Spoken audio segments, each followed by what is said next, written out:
If you're like me, you haven't played a Battlefield game since Battlefield 3 or 4 all those years ago.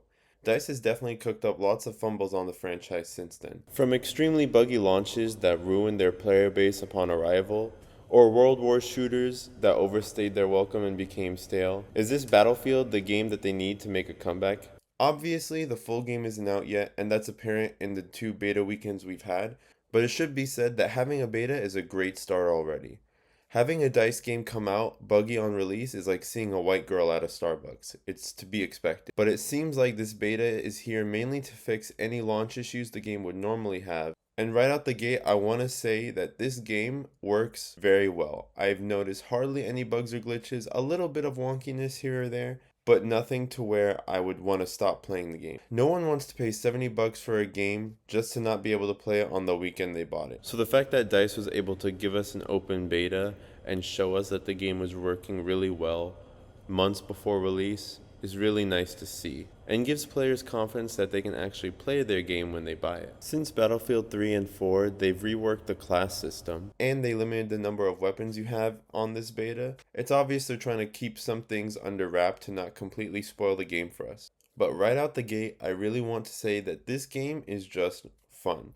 So many games these days are on a structured rule set, are heavily ranked focus, and try so hard to be balanced what was never designed to be balanced in the first place. But Battlefield feels like it's just fun. We've all seen those clips of people doing crazy stuff like attaching C4s to their teammate's car and running into a crowd of enemies just to blow them up, or jumping out of a jet midair to rock an enemy jet just to get back in their own jet, all while in midair.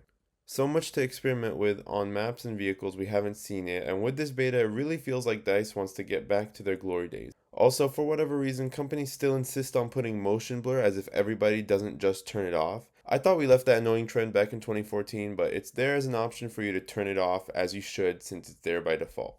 Now let's get to the guns and attachments. Here's where I feel like Battlefield may have taken a misstep. A lot of the guns I use in this beta just feel so easy to use and have almost no recoil. They don't shoot very strong, but they are so easy to control that it makes up for it. And so you can beam someone across the map easily, hit 10 shots, and they'll still be alive. Though that could change with the new weapons or new balance tweaks they make by the time the game comes out. It does make the time to kill feel much longer. In contrast with other guns like the shotgun is extremely strong and has much more range to one shot than even Call of Duty does, which is crazy to think about because a sniper can only one shot in the head, which makes sense. But if you're 30 meters away from someone, you can still have a good chance to one-shot someone in the chest with a shotgun. On top of that, I feel like they buffed the bullet drop in this game. I mostly use this sniper, and every time I would hit someone across the map, it wouldn't kill unless it was a perfect headshot, which I didn't mind, but the bullet drop felt like it no longer existed like it did in previous Battlefields. No matter what distance, what angle I was at, I felt like I could just aim for the head and it would be fine, missing that skill you would develop through trial and error that made snipers so satisfying to use, and not to mention the skill it would take. So guns are weak and easy to use, which is an interesting decision they made. I would definitely push to make them slightly harder to use, bring back some more of the bullet drop, and hopefully make guns feel a little bit stronger, but also a little harder to use, with some added recoil. Classes. The classes, however, I really like. They've changed from Battlefield 3 and 4. They now have four classes, that being the medic, the engineer, the assault, and the recon. You can pretty much put any primary on any class and be a recon with an LMG if you wanted, or an engineer with a sniper. What doesn't change are the secondary and the tacticals you have, and I like it for that. It doesn't completely restrict you from using a gun you like and a class you like, but also doesn't allow you to be a medic with RPGs able to take down tanks and also simultaneously revive multiple teammates at the same time. Some people have their opinions about this. It seems to be hit or miss. I personally like being able to choose my primary and not feel so locked into a weapon when I choose a class, but I can see why others would prefer having that more balanced gameplay. There are four classes in Battlefield and they all work something like this. You're rewarded for picking a class and sticking to it throughout the duration of the game. You get bonus perks known as field specs, and there are 3 levels to this system, at which level 3 gives you an active on top of a passive. Also now, any class can revive you in the game. If you're down and someone in your squad is near you, they can carry you to a safe spot and revive you. regardless if they're playing the medic or not. And I really like that. Having a teammate revived instead of going through the effort of respawning is a big reward that has helped lots of times when objectives are needed. But a bigger reason why I like this change is that every time I play another game, it's always the support classes that don't get enough attention. It's almost like in games like Overwatch, Valorant, Apex, playing the medics and the supports are always something where you have to feel like you have to do, and there's hardly any people. But I personally feel that because the ability to revive your teammates is so strong and is shown through that, just going through that dangerous situation we talked about, that going from that to just the medic class where you can pull out a defibrillator and instantly revive almost gives it like marketing. And I've seen so many games with medics that I don't think I've run into a game where we were short on medics. Even on fast-paced objective games like Domination or Rush, it gives players a great comparison on how useful the medic is, and I actually never saw a shortage of medic players, and I feel like it's for this reason. And if you don't like playing the medic so much in previous games because you were stuck to other guns before, now you can choose any primary you'd like. So if you like using a shotgun or an assault rifle, you can still use that as a medic, adding on to the freedom that the game gives you and always making it feel like a class will always be taken in your squad. I love it personally.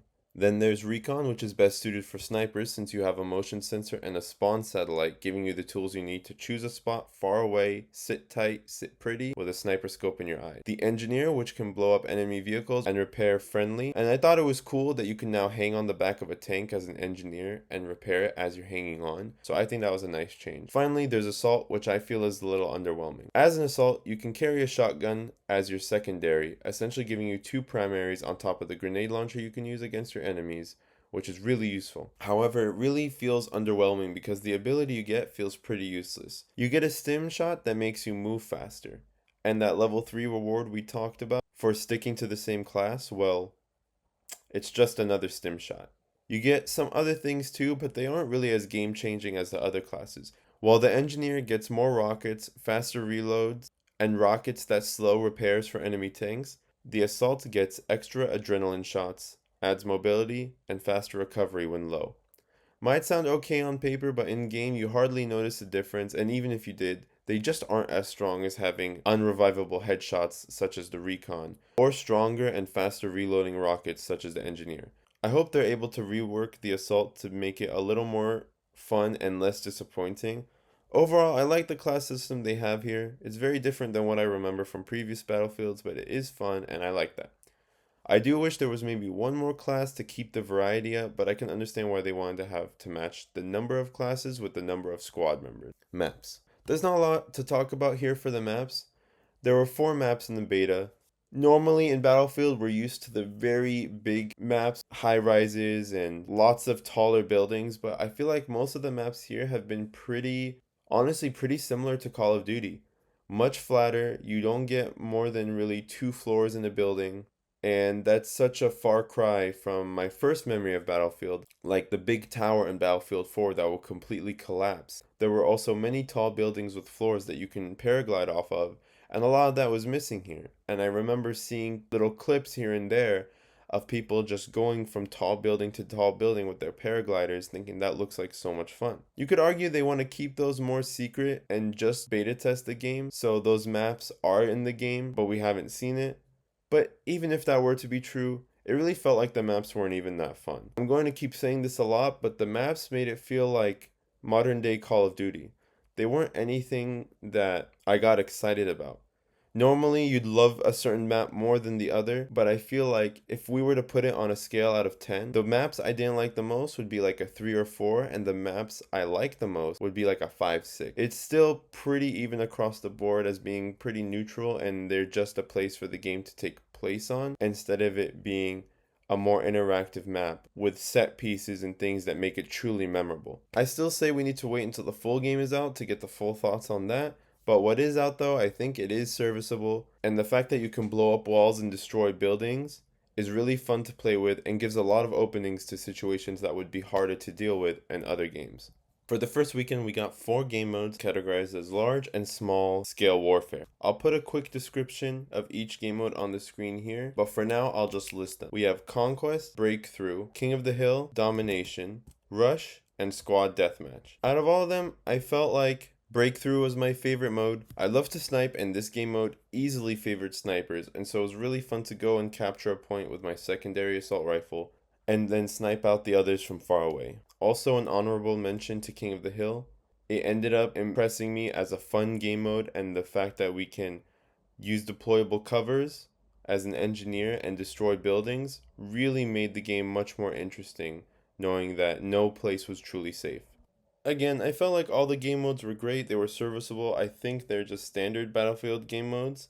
I do know that DICE is going to come out with more game modes, such as a Battle Royale. There's supposed to be a campaign, which, Battlefield campaigns have never hit really. But they're there and there'll be more along the way. And finally, in terms of glitches, the game has been mostly bug free.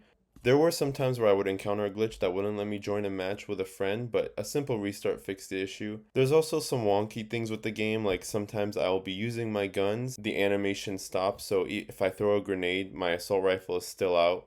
If I shoot, my assault rifle acts really weird, I can't see myself reloading, etc., etc., but nothing game breaking, and nothing that would enrage me to quit the game, so props to DICE for finally releasing a game that's more polished on release. My final thoughts? Overall, it feels like DICE is finally moving into a direction that we haven't seen in a while. I'm sure behind the scenes it was critical for DICE to launch a successful game since their previous entries haven't moved units like it used to. Although thinking about it now, it's probably more important to EA since 90% of the original DICE developers have left. But either way, having a beta test is a step in the right direction, and how well the beta has performed really gives me hope that the next Battlefield could be the next big game in a market that is thirsting for multiplayer games that aren't ranked focused. Just my opinion, but it was refreshing just seeing people have fun and not focus about ranks. I just hope skill-based matchmaking isn't in the works for this game.